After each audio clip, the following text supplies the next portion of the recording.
Hey, how you doing? I'm Jimmy. This is my first video. I'm a trained counsellor here in Australia and I help young people transition to adulthood. So we're starting with the shadow because this is one of my favourite concepts in all of psychology. Carl Jung, for those of you who don't know, is an olden day psychologist and the main prognosis around what he's focused on was this concept of the shadow.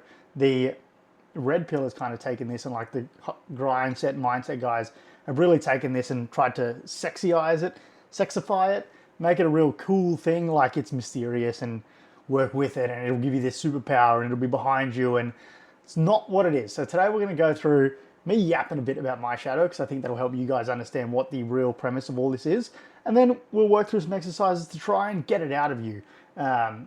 Preface all this is not health advice. If you want to work on this stuff, it's probably better with a trained professional because the end diagnosis for you is a bit of humiliation for starting to realize who you are, and you won't get through this in one sitting, in one video or a few videos. This is something you need to go away and work on and work well on.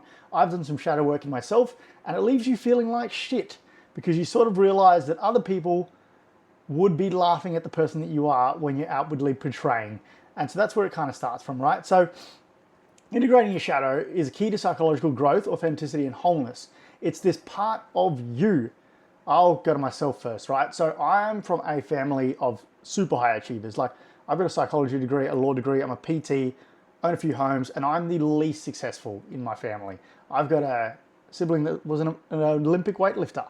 That's just to go to show. So I'm someone that grind set and mindset have to fucking work hard all the time, right? And so these are concepts that are formed throughout your childhood conditioning, these social norms that you think that you have because you've got oppressed desires. Kanye West kind of said it best in a weird way. He said, when a kid grows up, a table is a spaceship, a rocket ship, a car, a train, it's whatever you want it to be. And then an adult comes in and says, it's a table, get the fuck off that. What are you doing? Behave, oppress that memory, deny it, hide it. Kids do. Kids then start to act in a certain way. We start to build this model of the world that we can then face with our mask on. The concept of the shadow is behind the mask, who you really are. Who, if you had no constraints, how would you really live? It's almost like the bare basics of your standards. If political correctness wasn't a norm, if racism wasn't an issue, if sexism wasn't an issue, if misogyny, if beating down, all these things like the nastier side of you that you have to deny wasn't an issue, this is who you would probably be. And it's not evil, it's just a part of you that potentially exists that you hide. And I'm not saying bring in the racists. I'm sort of saying that you need to work to integrate these kind of things so you can feel a more fuller life, a wholer life. So that is the concept of the shadow, right? So going back to this high achieving adult that I was, I've always been told you must work hard. You really have, the only way to get successful is to work hard and harder and harder, and don't take a break, and don't ever spend money on stupid shit. I've come to realize that those are the kind of people that I bully, the kind of people that I'm angry at for spending their money stupidly. They buy things that they want, they don't delay their gratification at all. These are the kind of people that I tend to bully. And this is the kind of people that the red pill kind of tends to bully, right? And this is where it's worked so well, because high achievers that have been brought into this red pill mindset have this shadow of, if you're fat, if you're ungroomed, if you're not working hard enough, if you've got all these, if you're buying shit, if you're eating Uber Eats, then you're useless, right? And so that's where it really plays in the shadow, that you get to be this person that you cannot show to the world, so you can hide behind the shadow. You can let the shadow hide behind the mask, right? So you're following me. So again, how to recognize these thoughts. It's anger, envy, judgment, signs of a disowned past. So here we're going to talk about the old politician hates gays, turns out to be gays. Pastor in the church that turns out to be the greatest, wants to be the greatest person ever. All these things are sins, does them all, right? So we're looking at the projection of the shadow onto others. This is the bullying of fat people because you're scared to be fat because you were never allowed to be fat, and therefore you kind of want to be it. So you despise it, you project yourself onto these things. Man, if after my shadow work, I kind of realized that I wish I was fucking lazy. I wish I could do whatever I want. I wish I could buy the things that I wanted and not delayed gratification for when I retire. All these kind of things sort of come up and surface. And then you realize that the people that you've treated, the projection that you put onto other people that you've treated, you feel humiliated about. So if you're getting to a place where you're feeling humiliated about the way you've acted about a certain thing, chances are you're facing your shadow.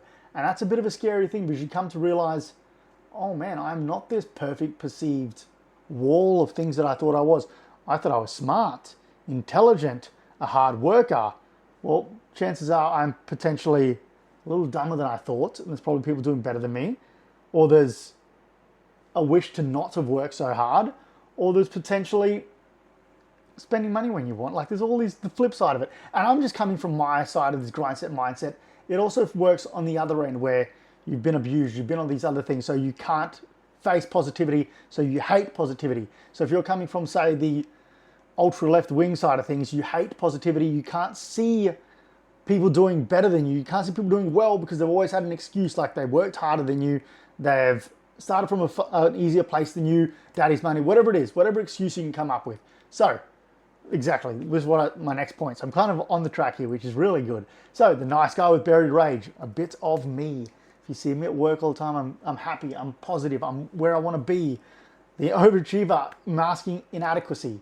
This is me to a T. And this is what I mean. It's kind of humiliation when you kind of realize that, oh, it's actually because I'm not where I thought I would be. The spiritual seekers repressing sexual desire. See, I'm all over it. And this one was my best example that I came up with. So the Batman and Joker are them facing each other.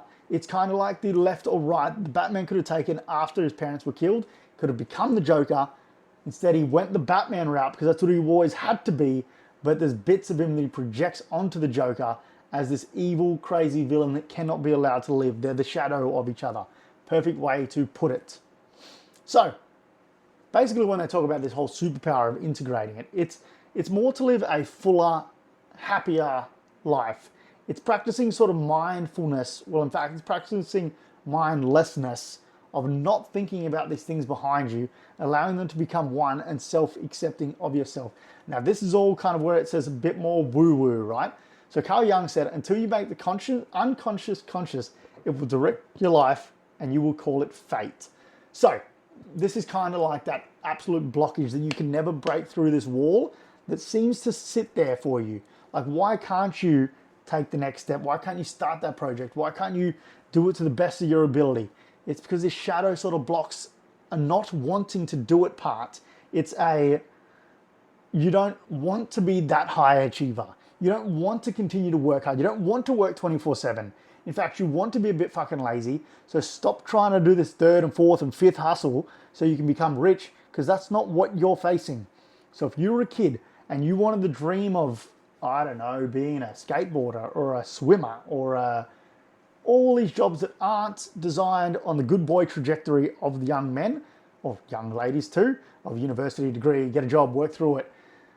You can't keep pushing against the shadow. At some point, your shadow's gonna be like, I want the fucking work-life balance, fuck off chasing more. That's sort of the internal turmoil that you are facing, right?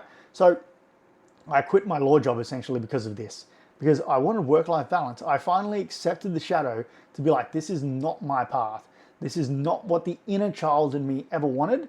This is a hope that my parents had upon me. There you go. So how to work with your shadow. Now this is where these are neuroscientifically proven aspects. And I hate it because it's what the internet and the grindset mindset, I like Huberman, shout out Huberman, but all these kind of things that they've prettified to make you want to do it, right? So radical honesty, journaling, introspection, and admitting your flaws. And this is real honesty within yourself. Now, journaling is great for all sorts of things, to stop rumination, like the scientific brain chemistry that we'll get into in another video that shows that ruminating about your thoughts or giving yourself a time of the day to sit and ruminate and worry about will help your overthinking. Shadow work prompts. So what do I do? This is the one for me. Okay. So as I said, the teasing of others. What do I judge others in? What is my harshest critique? And every time I come back to, for me personally, think about what is yours. Who do you bully? Who do you punch up or down on? This is the starting of you facing your shadow. So for me, as we said, it's to help you guys in your journey. This is me judging lazy people, for example. And that doesn't make me punch down or act better than them. It's an insecurity that I have because it's something that I want to be and I'm not far away enough from them to be able to comfortably accept that they're lazy and I'm doing better. The fact of the matter is I'm working super fucking hard, but I'm not quite getting past them and they're doing exactly what I want. So you get me, right? So where do I wear the mask? What emotions in the public face am I hiding from others? So very often we're talking about inferiorities mixed with a bit of superiority complex. So projecting that I have more money than I think I do. And then, so people that go and hire and loan cars or photos of their Instagram. And then on the same time, bullying poor people because you have to distance yourself from the poor person, right? I've been all over this grifting Instagram at the moment and seeing people sell courses and then fail. I'm not going to sell anything. Fuck it. You know what? Like, I'm just able to give some value. So track your projections. Where do you note intense reactions? What is constantly your lingering thoughts? And I'm not talking about like your in and out thoughts, your constant every single day. What are you thinking about? So for a lot of young men in this manosphere space, it will be, I need to get rich. I need to get rich. I need to get rich. Well, why is it? Really think and ponder on the why is it type of aspect. Because chances are you've got some other places in your life that are doing very well, but the shadow constantly pulls you to that thought and then sort of pulls you away from it. Well, we'll get into that. Like I said, it's a lifelong journey. So embrace it. Don't fight it. So integrate into your life daily. So we'll leave it a bit here, right? So you need to accept that you're light and dark, and it's not evil and good. It's just the upbringing that you were forced to come into. And by I mean force is you've sort of been molding this picture of life of what you're supposed to be since you were born. You might have moved cities a lot. You might have had to put a mask on to deal with different social circles. You might have had to oppress anger, oppress ADHD, oppress all sorts of things to get yourself to a place where you're accepted by the public. So therefore you can only continue on this trajectory. You can't all of a sudden be like, you know what, I'm going to be my fucking shadow and then throw away all the good that you put in your life for a few of these more benign thoughts that you've had in your life, right? So practice humility. You're not above the traits you dislike in others. And this is something this is the lifelong journey that it takes. You can continue to punch down, and you see it. So many people fall back into the complaining and whinging and dealing with the lesser problem and letting it ruminate back to the surface, right? So we're seeking wholeness, not perfection. Because you'll see that for high achievers or low achievers, what we're not getting is what the shadow is desiring. Because we've been told to push it away, and I'm pretty sure I've harped on this for long enough, right? So it's ongoing work. It's a lifelong process. You won't be able to quander it. But once you come to the realization, for me, in the deep work that I did, and it was complaining about people being lazy because I want to be a bit more lazier in my life. I don't want to continue on this high effort trajectory because it's just not what the path was for me. Then you start to realize it. You start to have this superpower because you're not worried about this part of you that you're oppressing, and you're also not projecting it onto others, because that's the real superpower in all this, is that people see it. If you make peace with the shadow, then you're not putting other people down. You have a better reputation amongst more people. So that's really where we're going today. If you enjoyed this, like the video. It's my first video, so I hope it fucking gets seen by someone. And I'll catch you guys another day. Peace.